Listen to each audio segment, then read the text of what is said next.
Сәлем достар, аяқ терлеу, аяқтағы және аяқ киімдегі жағымсыз иістен қалай арылуға болады? Ол жағымсыз иістің пайда болу себептері қандай? Және алдын алу жолдары туралы айтамыз. Аяқтағы жағымсыз иістің басты себебі тершеңдік.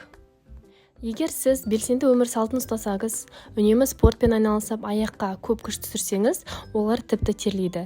Негізі бөлінетін тердің иісі жоқ, себебі тердің құрамында тек су мен тұз ғана бар.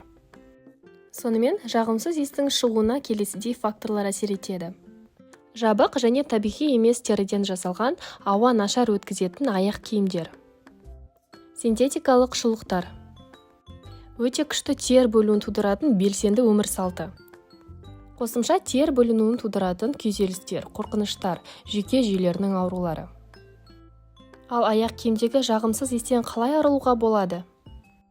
Аяқ киімді желдетіп тұру, жуу және кептіру шараларын қарастыру керек.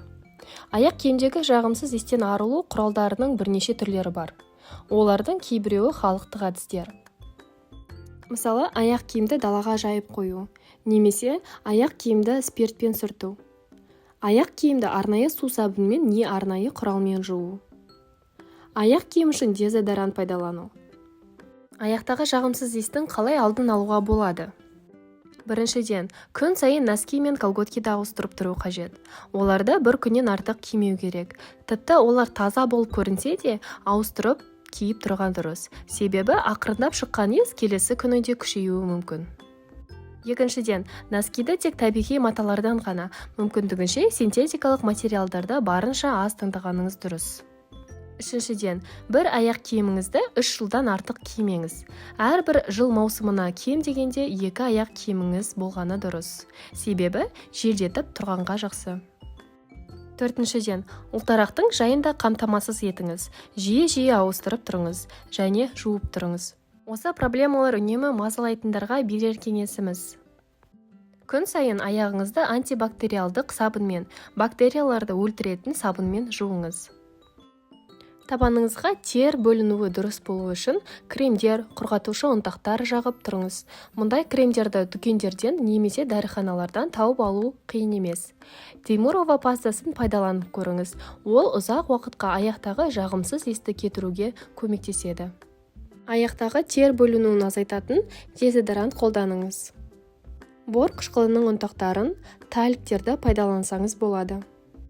Қатты тершеңдік кезінде аяғыңызды күн сайын марганцовканың күлгін көк түсті ертіндісімен жуып көріңіз. Не болмаса, жылы сумен немесе күн сайын сірке суымен кішкентай ванна жасап көріңіз. Мұны аптасында 15-20 минут жасасаңыз жеткілікті. Түнде ұйықтар алдында аяғыңызға лаванда майын жағып қойыңыз. Лаванда майы бактериялардың көбеюіне ғана бөгет болып қоймай, жағымды иіс шығарады.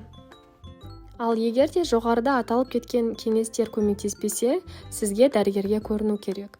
Ол аса тершеңдіктің себептерін анықтап және арнайы препараттар тағайындап береді.